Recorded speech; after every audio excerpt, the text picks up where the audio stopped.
شروع اللہ کا نام لے کر جو بڑا مہربان نہایت رحم والا ہے۔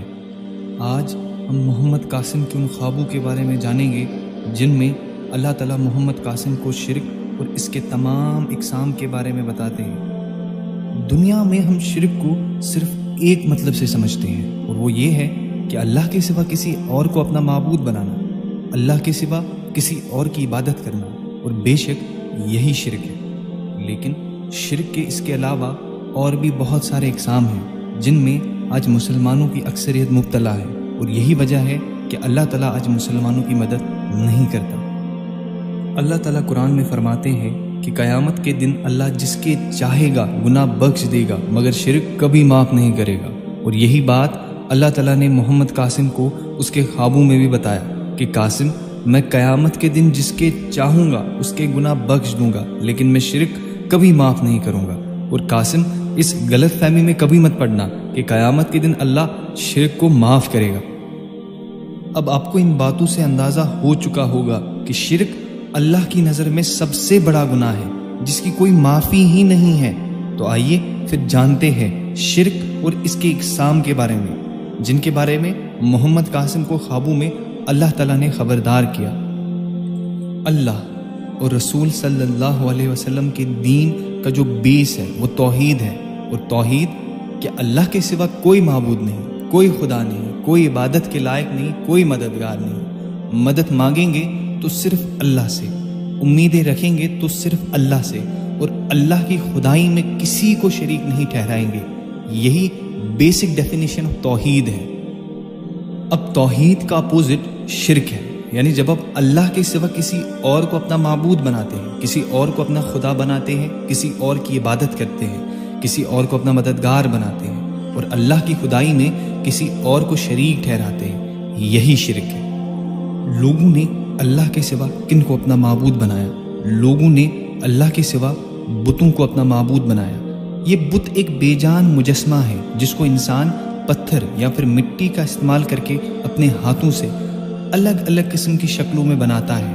کچھ بتوں کو انسانی شکل میں بناتے ہیں اور کچھ کو جانوروں کی شکل میں، اور پھر انہی بے جان مجسموں کو یا بتوں کو اللہ کی جگہ پر رکھتے ہیں، یعنی ان کو اپنا معبود بناتے ہیں۔ تو اب آپ کو ان باتوں سے اندازہ ہو چکا ہوگا کہ یہ بت یا بے جان مجسمے، جن کو آج کل آرٹ اینڈ کلچر کی دنیا میں سٹیچوز بھی کہا جاتا ہے، ان کا استعمال صدیوں سے اللہ تعالیٰ کی وحدانیت اور اللہ تعالیٰ کی پاکی کو چیلنج کرنے کے لیے کیا گیا ہے اور کیا جا رہا ہے۔ تو پھر ایک سچا مسلمان جو کہتا ہو لا الہ الا اللہ، کیا وہ ان بے جان مجسموں کو آرٹ اینڈ کلچر کے نام پر اپنے گھر میں سجا کے رکھ سکتا ہے؟ نہیں، بالکل نہیں۔ لیکن اگر کوئی مسلمان اپنی مرضی سے ان بے جان مجسموں کو art and culture and decoration کے نام پر اپنے گھر میں سجا کے رکھتا ہے تو وہ پھر شرک کر رہا ہے، کیونکہ اسی طرح کے بے جان مجسموں کو صدیوں سے کافروں نے اللہ کی جگہ پر رکھا ہے، یعنی ان کو اپنا معبود بنایا ہے۔ اور کافر لوگ ان بے جان مجسموں کو، جن کو یہ اپنا خدا سمجھتے ہیں، انہیں اپنے گھروں میں سجا کے رکھتے ہیں۔ تو اگر مسلمان بھی ان بے جان مجسموں کو اپنے گھروں میں سجا کے رکھیں گے تو پھر کافروں اور مسلمانوں میں کیا ہی فرق رہا۔ یہی بات محمد قاسم کو اللہ تعالیٰ نے ان کے خوابوں میں بھی بتایا۔ آپ کو معلوم ہوگا کہ محمد صلی اللہ علیہ وسلم نے فتح مکہ کے موقع پر خانہ کعبہ میں 360 بت جو پڑے ہوئے تھے ان سب کو سب کے سامنے اپنے ہاتھوں سے توڑا۔ اس کے علاوہ اور بھی بہت سارے اللہ کے نبیوں نے اپنے ہاتھوں سے بتوں کو توڑا ہے، جیسے حضرت ابراہیم علیہ السلام۔ آپ اس بات پر غور کریں کہ اللہ کے نبیوں نے ان بے جان مجسموں کو اپنے ہاتھوں سے کیوں توڑا، حالانکہ یہ تو ان بے جان مجسموں کو نہیں مانتے تھے۔ اس کی وجہ یہی تھی کہ اللہ کے نبیوں کو معلوم تھا کہ انہی بے جان مجسموں کو کافر لوگ اپنا معبود بناتے ہیں، اور ان کا استعمال اللہ تعالیٰ کی وحدانیت اور اللہ تعالیٰ کی پاکی کو چیلنج کرنے کے لیے کیا کرتے ہیں۔ لیکن آج مسلمانوں نے انہی بے جان مجسموں کو آرٹ اینڈ کلچر کے نام پر اپنے گھروں میں، اپنے دکانوں میں، اپنے آس پاس ہر جگہ سجا کے رکھا ہے۔ آج مسلمانوں کو اپنے گھر تب تک ادھورے لگتے ہیں جب تک وہ اپنے گھروں کو ان بے جان مجسموں سے نہ سجائے، حالانکہ آپ کو پتہ ہے کہ یہ وہی بے جان مجسمے ہیں جن کا استعمال کافر لوگ اللہ تعالیٰ کی وحدانیت اور اللہ تعالیٰ کی پاکی کو چیلنج کرنے کے لیے کیا کرتے ہیں۔ تو ہمیں چاہیے کہ ہم اللہ کے دشمن ہونے سے بچیں اور ایسے بے جان مجسموں کو اپنے گھروں سے توڑ کر باہر پھینک دیں۔ شرک کے اقسام میں آتا ہے تصویروں کا سجانا بھی۔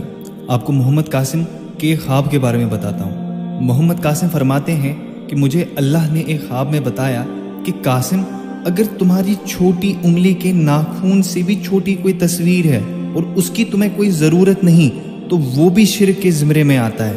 یہ اللہ کے الفاظ ہیں۔ اب جب آپ ہندوؤں اور بت پرستوں کے گھروں میں دیکھو گے، آپ دیکھو گے کہ انہوں نے اپنے باطل معبودوں کے مجسموں کے علاوہ ان کی تصویروں کو بھی سجا کے رکھا ہوتا ہے اور پھر ان کی عبادت کرتے ہیں۔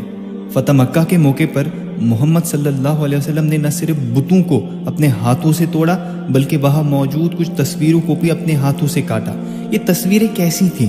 یہ تصویریں کافروں کی بنائی ہوئی باطل معبودوں کی تھی، جو یا تو انسانی شکل کے تھے یا پھر جانوروں کے۔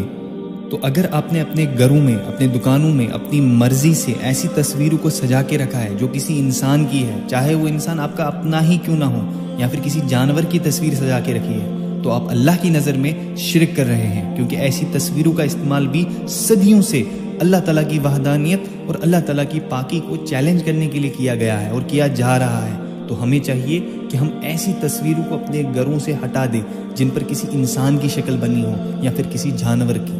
آج کے دور میں آپ اپنے کپڑوں میں بھی ایسی تصویریں پائیں گے جن میں انسانوں اور جانوروں جیسی شکلوں کو بنایا گیا ہوتا ہے، تو ایسے کپڑوں کو پہن کر بھی آپ شرک میں مبتلا ہو رہے ہیں۔ اب شرک کے اور ایک اقسام کو سمجھتے ہیں۔ آج کے دور میں ہم موویز دیکھتے ہیں، پرٹیکولرلی انڈین موویز۔ ان موویز میں باطل خداؤں کو دکھایا جاتا ہے، یعنی ان موویز میں بتوں اور مورتیوں کو خدا مانتے ہیں۔ اللہ کہتا ہے کہ میں تمام جہانوں کا رب ہوں۔ فلم میں بھی ایک جہاں ہے اور اس کا رب بھی اللہ ہی ہو سکتا ہے، لیکن انڈین موویز میں بتوں اور مورتیوں کو خدا بنایا جاتا ہے، یعنی ان کو اللہ تعالیٰ کی جگہ دی جاتی ہے۔ اور اگر آپ ایسی موویز کو دیکھتے ہو تو آپ ایک طرح سے ان باطل خداؤں کو تسلیم کرتے ہو جنہیں ان موویز میں دکھایا جاتا ہے۔ تو ہم نے شرک کے اقسام یا فارمز آف شرک کے بارے میں جانا، اور اگر آپ دیکھیں گے تو ان میں آج مسلمانوں کی اکثریت مبتلا ہے، اور اسی وجہ سے اللہ تعالیٰ نے محمد قاسم کو اس کے خواب میں بتایا تھا کہ قاسم، یہ دنیا اس سے پہلے اتنی شرک سے بری ہوئی کبھی نہ تھی جتنی یہ آج بری ہوئی ہے۔ آج اللہ تعالیٰ مسلمانوں کی مدد بھی اس لیے نہیں کرتا کیونکہ مسلمان خود کو شرک اور اس کے اقسام سے نہیں بچاتے۔ تو ناظرین، ہمیں چاہیے کہ ہم خود کو ان شرکیاتی چیزوں میں مبتلا نہ ہونے دیں اور دوسرے مسلمانوں کو بھی ان شرکیاتی کاموں سے آگاہ کریں، اور یہ تبھی ہو سکتا ہے جب آپ ہماری ویڈیوز زیادہ سے زیادہ شیئر کریں تاکہ ہر مسلمان شرک اور اس کی اقسام سے بچے،